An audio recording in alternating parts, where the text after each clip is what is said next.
Well, hey, good morning. It's about 6:45 on Wednesday, October 12th, 2022, on the East Coast of the United States. I'm just going to heat up a little milk here for my coffee. Let me pop this back in the fridge. Okay, there we go. And I'm going to pop this in the microwave. Let's see, give that about 20 seconds to heat up. So, I have a little bit of, advice, a suggestion for you perhaps this morning. So, you know how when it's somebody's birthday, especially if it's somebody who's close to us, we might think, oh my gosh, what am I going to get them? You know, I don't want it to be just another piece of junk for them to put in their house, you know. I want it to be something meaningful.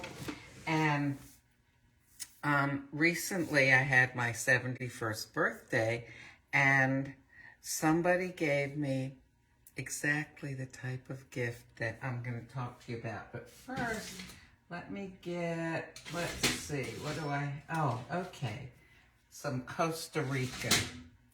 I'm going to make some Nespresso Costa Rica in here.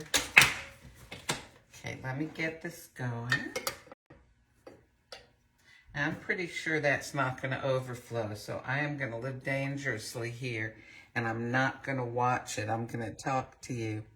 So, I have this friend. Well, we've been friends going on 50 years now. In the last, 30 years or so, or 25 years, we haven't seen very much of each other, but we stay in touch from time to time.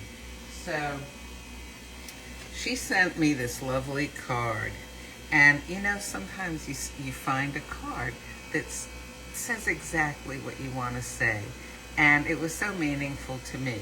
You know, it's printed on the card, but listen to this. It says, friendship is about laughing at the same things.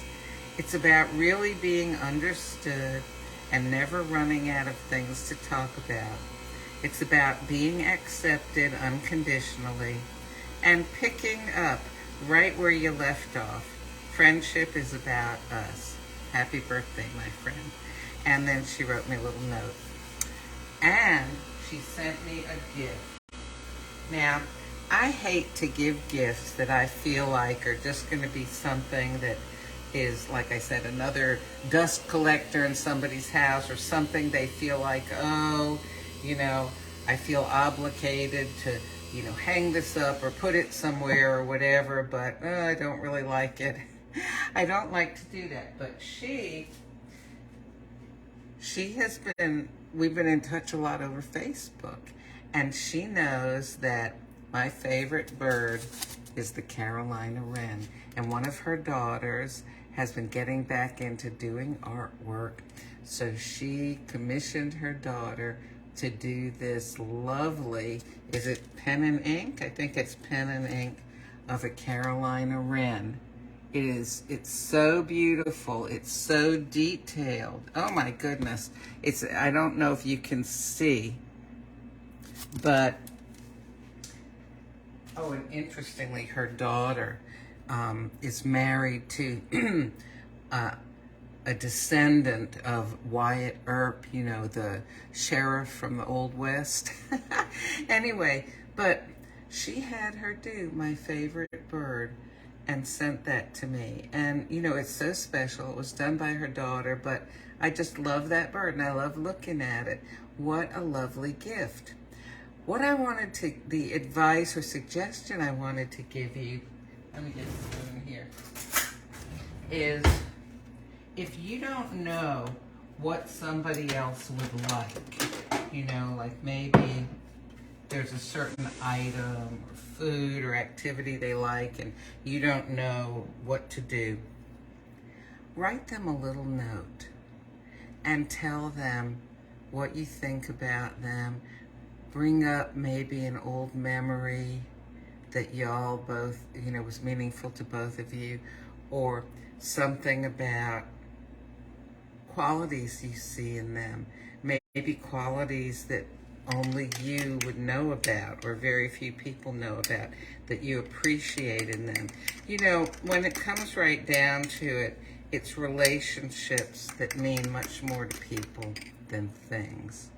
So, and also, if you're a person who prays, pray for them, and tell them, like I dedicated today, your birthday, especially to you, and prayed for you all throughout the day. Or, something that shows that how you feel about them, what you think about them is meaningful.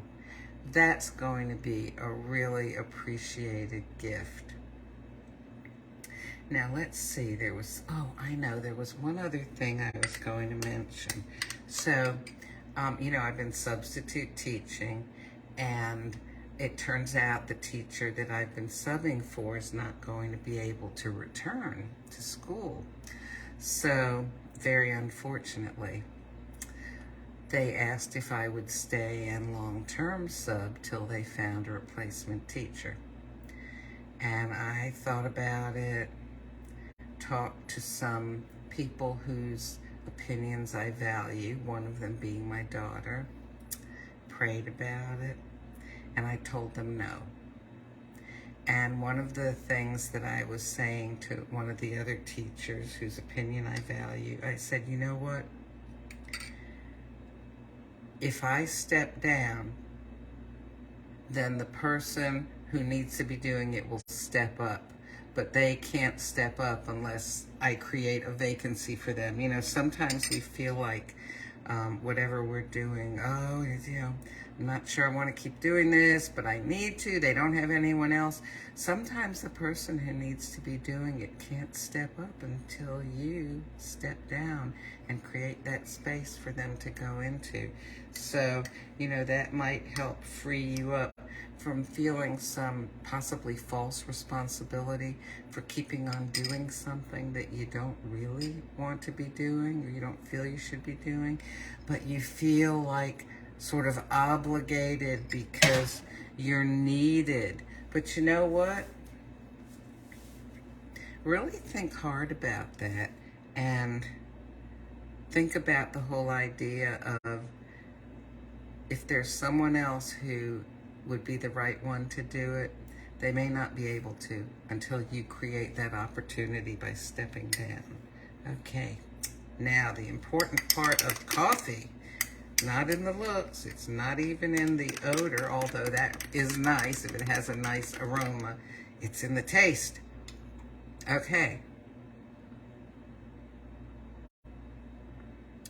And I give this one an A+ today. Alrighty, listen, I hope you have a good day. I gotta get ready to go to school. Just the rest of this week. Then I'll be on just intermittent subbing here and there whenever I get a call. I'll see you tomorrow.